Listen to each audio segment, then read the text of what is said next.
What is up, YouTube? Jamie the Kid 00 here, coming at you with a deck profile slash kind of short and punchy review or talk about for YCS London. I'm going to be showing you guys the deck I played for YCS London. I'm going to talk about a little bit about my matchups that I played, and more detail will be in the description below for the specific deck titles of what I played and what my scores were against them. I ended up playing 9 rounds of Swiss until I found myself in a position in which I could no longer top. I ended up going X2-1 in day 1. I took a draw in round 1 because my opponent I opened 5 monsters. My opponent had an OTK, and it took him 10 to 15 minutes to do this in the space of 4 turns, and he couldn't work out whether or not he had game when he had 79 on board and a Light Dragon Wyver Burster in his hand. So, like, 79 plus anything is kind of game, so it took him a while to think about that. And then game 2, it was a bit of a longer game, and I managed to absolutely trash that game because I had such a, in my opinion, I had such a good Chaos Shaddoll matchup. But regrettably, that took too long, and we ended up going into time, so I got stuck with a draw. I then won, I believe, 2 straight matches. I'll have to research it. I believe it was 2 straight matches, then took a loss, and then won out until round 7.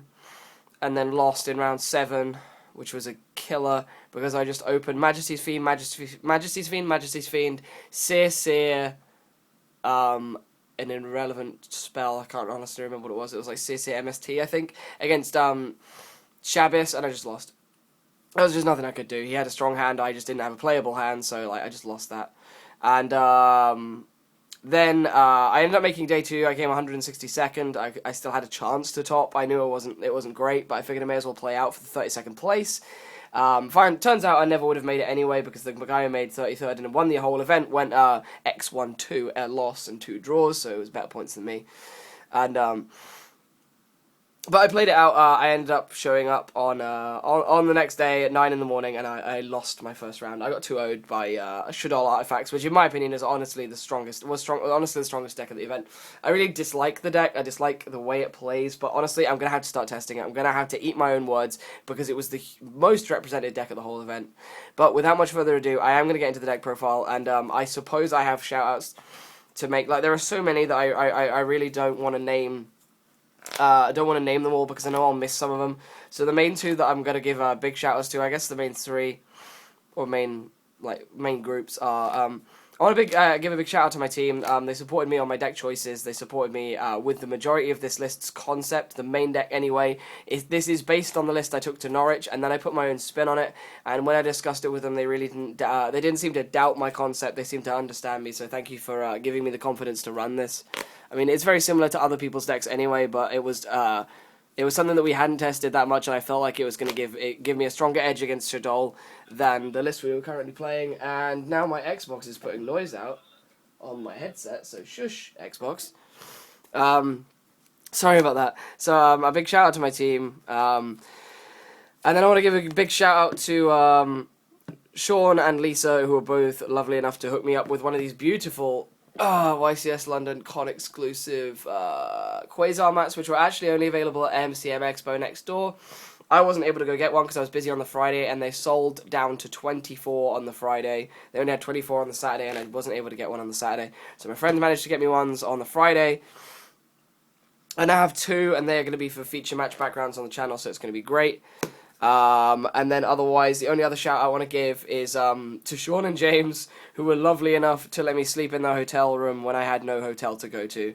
And James was lovely enough to even let me sleep in the bed. So, I'm so thankful to those guys. Anyway, we're going to get into the deck profile. This is what I like to call the 34 Burning Abyss cards and then 6 good Shaddoll cards, I guess. 34... This is basically 33 cards from my build from Norwich Regionals, which I topped. And then I changed 7 cards. So we're going to get into the list right now. So I picked up, I played 3 copies of Tour Guide from the Underworld. This is the best monster, the best single monster in a vacuum in the main deck. So I absolutely love Tour Guide. It put in so much work across the whole event. You gotta love this card. You gotta play it. Then 3... Scum, Malabranche, Dell'Abisso, Brucante. I managed to pick up all of my Burning Abyss monsters in Italian, which makes me really happy because, of course, those who know the Divine Comedy, upon which the Burning Abyss is based, the Divine Comedy was written in Italian, so you've got to have the monsters in Italian. I played 3 Graph, Marabranch dell'Abismo Brucante, and then 3 Seer. I do not regret playing these numbers. I did side out 1 Seer quite frequently, because you can honestly rotate 1 really quite well with Dante, so having 2 is just the backup plan in case one of them is removed or otherwise taken away from you. But in all honesty, I wouldn't change this lineup for the world. I absolutely loved playing the large Burning Abyss lineup. I then played a few other monsters. I've played 3 copies of Shaddoll Dragon, and the reason why I'm playing 3 copies of Shaddoll Dragon is because I'm playing Shaddoll Fusion in this deck. I also wanted to have at least 1 or 2 for my Mathematician because of the Vanity's Emptiness interaction that this has of killing the Vanity's Emptiness. It's one of the, one of your outs.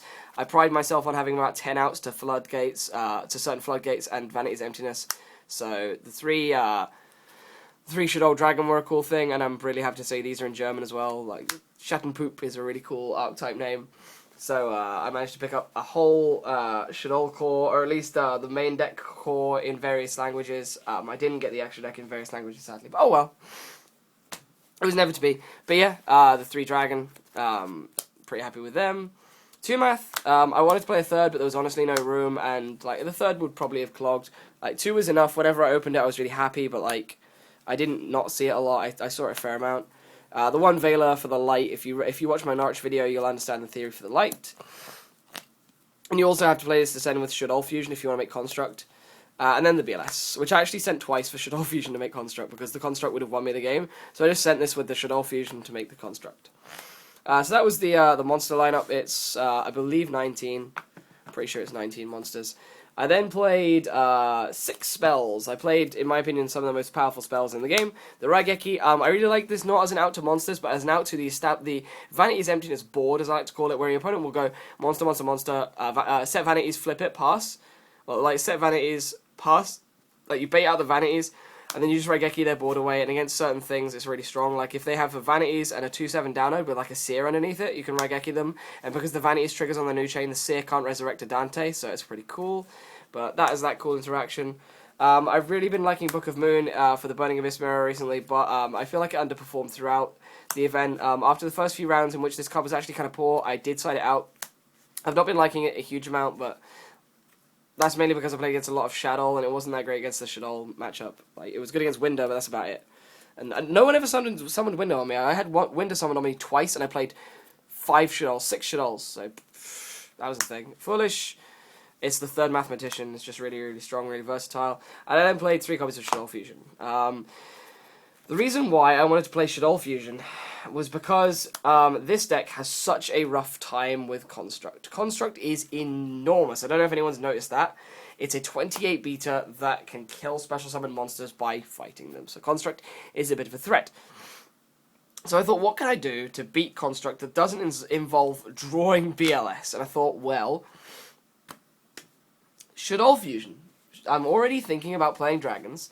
The Shaddoll Fusion will justify playing dragon, and it will also give me a free way to at least combat a construct by at least making my own construct to try and remove it. And the cool thing about this deck is I was playing Breakthrough Skill, so you can Breakthrough Skill your opponent's construct and stick it with your own, and then start swinging with the other monsters that may have been accompanying the construct and possibly swing for damage or game. I'm aware that, of course, in the situation I explained about the Breakthrough Skill, they would get their fusion back, but you have to, you can have ways around it. This is just an out in the event in which you do not have your Karma Cuts, your Wing Blast, and things like that. So the 3 Shaddoll Fusion were good for that. Also, in certain other matchups, like the Burning Abyss Mirror, your opponent will often play correctly by making the Downered Magician play, in which case the Shaddoll Fusion becomes live. I should point out that you should never expect to use this from your hand. You should never be all like, oh, but you'll never draw this in Dragon. You shouldn't expect to. You should always be holding this, hiding this from your opponent, and then when your opponent finally makes the correct play against what they think is Burning Abyss, you then play the Shaddoll Fusion, because they should almost always have to Xyz to deal with your Dante, and that's the point at which you Shaddoll Fusion, and you blow them out. So it's really, really strong. And the fact that I was playing the Dragons made it even better, because you're then removing the potential back row threats that could combat the construct, so it was really, really good. So that was the spells. And then the traps were fairly simple. The traps were 3 Emptiness, because Emptiness Downered is an enormous board that I absolutely love. So the 3 Emptiness. We then played a few discard traps in the form of 3 Phoenix Wing Bust. This was actually subpar across the weekend. Like, I often had it in bad situations. Like, I didn't have the situations where I could, like, I almost never had this first turn where I could put a card back and put my opponent turn behind, which was really kind of depressing, so, oh well. 2 Karma Cut. I can't complain about Karma Cut. And 2 Raigeki Break. I feel like this was the most versatile trap in the deck. So I really, really liked the Raigeki Break. It let me do a lot of really cool things. Especially playing around Karma Cuts and Chain D. There were a few situations in which I broke my own card. Like, I broke my own Dante when my opponent tried to Karma Cut it because I had 2 other Dantes in the graveyard. I didn't want to lose all my Dantes, so I just broke my own Dante. It had a seer underneath it, so it came straight back, and I got an ad. So I did not mind that. It basically paid for the Raigeki Break, and it got me around the Karma Cut, which is quite nice. I then played double Trap Stun, double Breakthrough Skill, and I teched an Eradicator Epidemic Virus because I found that when you're playing Burning Abyss, one of your biggest threats is your opponent seeing more traps than you. So I wanted to have the Eradicator to basically say, okay, you get no traps for 3 turns. If I can't win in those 3 turns, I'm obviously doing something wrong, because it's traps that stop me winning every single turn. So I felt like the Eradicator was really strong there. Of course, it's live because you're going to be making the Downerd, and because of the way I've been testing the mirror, I found that I make Downerd almost always on turn 2. If I have a viable monster hand. Like, of course, if it's impossible and I make one, I won't make one.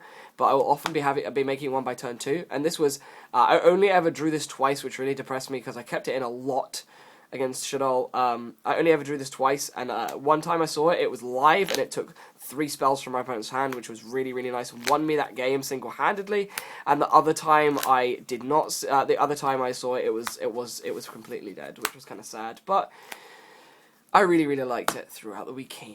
So, for the extra deck, we played 3 copies of Downerds, because you have to. You just absolutely have to if you're playing Burning Abyss, and this is Burning Abyss. I have to stress that this deck should be played like Burning Abyss, with some textural extras. 3 Dante. I got the offer to get 3 Italian Dantes, but I wanted to have 1 in English as a translation, because I just didn't want to be stuck trying to get a 4th Dante as my translation copy, so I'm going to be playing this deck at the locals, so I do not want to get stuck with my opponent going, what does the Dante do? So I kept an English one. 2 Ghost Trick Alucard. I was actually playing against my opponents. There were actually a couple of situations against my opponents where they had a construct and I had no out to it. But I had got 2 Burning Abyss monsters in hand and a tour guide. And he had no back row. So I actually put myself in a situation where, okay, I didn't want to get gamed. So I just went 2 Burning Abyss to make Alucard, normal summon tour guide, get a 3rd Burning Abyss, make a 2nd Alucard, sit. And I couldn't get past it. Like, I ended up winning that game because he couldn't get past the Alucard, and I drew into the BLS. Because Alucard, a lot of people forget about the effect. Alucard has multiple effects, actually. Your opponent cannot target other Ghost Trick monsters or any face-down defensive position monsters for attacks. So they can't attack this. So they can't attack this if this is on the field, and they can't attack this if this is on the field. So they can't attack. It causes a lock, like Duprog. So 2 Alucard was really, really, really cool. I'm going to remove the rest of this. Then we played a few one-offs. Played Nightmare Shark, he won me 3 games, so he was really good. Acid Golem, he was subpar, and I've realised I actually changed it out. This was meant to be a Zen mains, but I wish it was a Temp Tempo. Temp Tempo would have been so much better, so this was a Zen mains, which was a mistake. It should have been Temp Tempo. I lost a game because it wasn't Temp Tempo. And I like, in all my testing, I knew Temp Tempo was good, but I never needed it. I'd never used it, so I took it out for Zen mains, which I used a lot. And then I needed it. Oh well, like and then I played Shabbos, and the Downerd was too big. Like, Temp Tempo should have been there for the Downerd. I played it in a side event, and it was great. Won me my mirror. But that was that. And then for the Shaddoll component, I played 2 Construct and 2 Winder, one of which is Italian. Bambola Ombra Winder. El Bambola Ombra Winder, which is pretty cool. The reason why I play 2 and 2 is because, of course, you can make 2 and 1. You'll never make all 4, except when you side, because you do side super polymerization in this deck. So that's why we played the 4, just in case. This should be all you need. You should never need 3 of one or 3 of the other. I actually only made Winder once against Yang Zings. That's the only time I ever made it, but the constructs came down a lot. A lot. I saw my Shaddoll Fusion a surprising amount, like, in all honesty. For the side was subpar, I guess. Like, the side could use more work. Mole, I really like Mole this format. I really like it for getting around big things, getting around Shadolls. So Mole went in all the time. I never drew it. No, I saw it once in a side event. but I never drew it in the main event. I milled it a couple of times. Like, it was just never seen. Majesty's Fiend, this was really dead. This should have been Vanity's Fiend 100%. But every time I ever saw this card, I never wanted to have it at that time. I sided in for the Shaddoll matchup because I didn't want to have to deal with the Shaddoll effects. I wanted to just beat them down and not lose to the effects that were going to get plus. I didn't want my Vanity's Fiend getting bounced to the hand with Dragon or destroyed with Schemata, so that's why I wanted to play Majesty's Fiend, and this was just, like, I saw it at such bad times. Like, it should have been such a good card, but I saw it at such horrendous times. Like, Majesty's Fiend was just bad. That's all the monsters I sided. For the spells, 1 Super Polymerization, because Shaddoll matchup, I resolved this once when my opponent had a construct and a BLS. They started swinging out, just like, Polymerization, make my own construct. Like, Super Polymerization, make my own construct, dump a dragon, pop your back row, okay, my go, draw, tour guide, and I just went in from there. Super Polymerization was incredible, like, I wouldn't take that back at all. 2 Chalice, we played these over Ceasefire because we were convinced this was better, and it really was so much better than Ceasefire because you could, like, attack your opponent's face-down monsters and not have to fear their effects. This was also a lot better against the Artifacts. Like, you could draw this card and not fear the artifacts you could play. Your opponent could see there's no breakthrough skill in graveyard, they would start activating their sanctums, and you could just chalice their artifact, so it was really good. 3 MST, because you had to play the outs to the floodgates. 3 Chain Disc, because I didn't want to lose to the mirror. 2 Malcat, and 1 DDV. I hadn't got a 15th card. I went through my side deck binder for ages and ages and ages, and went, you know what, I'm going to play a Trollsy card for the Rogue matchups, and I never played anything Rogue, unless you count Yang Zing, so I figured the DDV would be a good Trollsy type, but I never put it in, but that was that. Overall, it was a really, really fun event. A lot better run than last year. I thoroughly enjoyed it, but I was just so tired throughout. I guess I can talk about my notable conquests of the event. I'm so happy that I'm so happy I managed to go to another European YCS.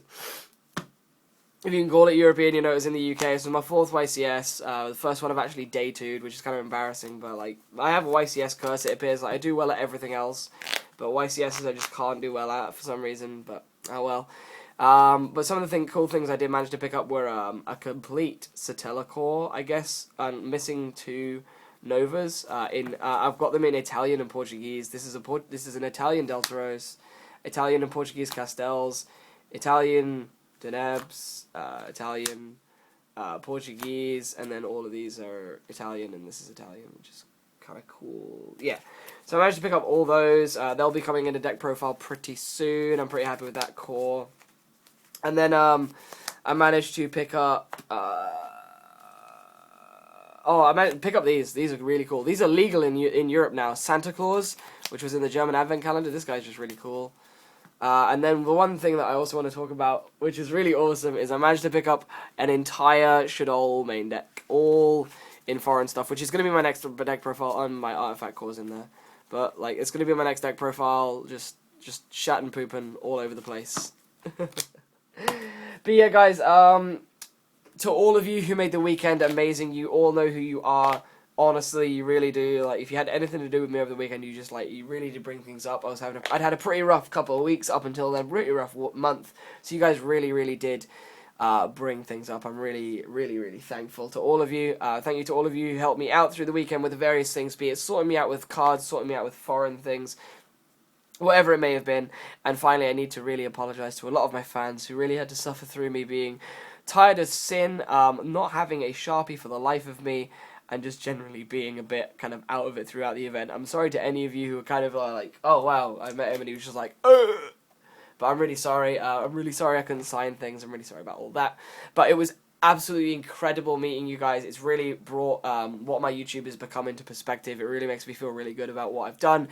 And I'm now honestly really going to try and bring you guys some more content. I've been going through a lot. I can only apologize profusely for what precious little you've received, but I will try and bring you as much as I can. I have the first place deck profile, which is probably going to be coming up before this. It's just the same as Lithium's one because I recorded right next to him, but hey, may as well put it up. But otherwise, this has been Jamie the Kid 00. I hope you've all enjoyed. I will see you guys as soon as I possibly can, and thank you so much for watching. Please feel free to leave a like if you enjoyed the video. Share it to your friends if you think they could benefit from this, and subscribe if you want to see more of the same. This has been Jamie the Kid 00, and I'll see you guys next time. Peace out. Bye-bye.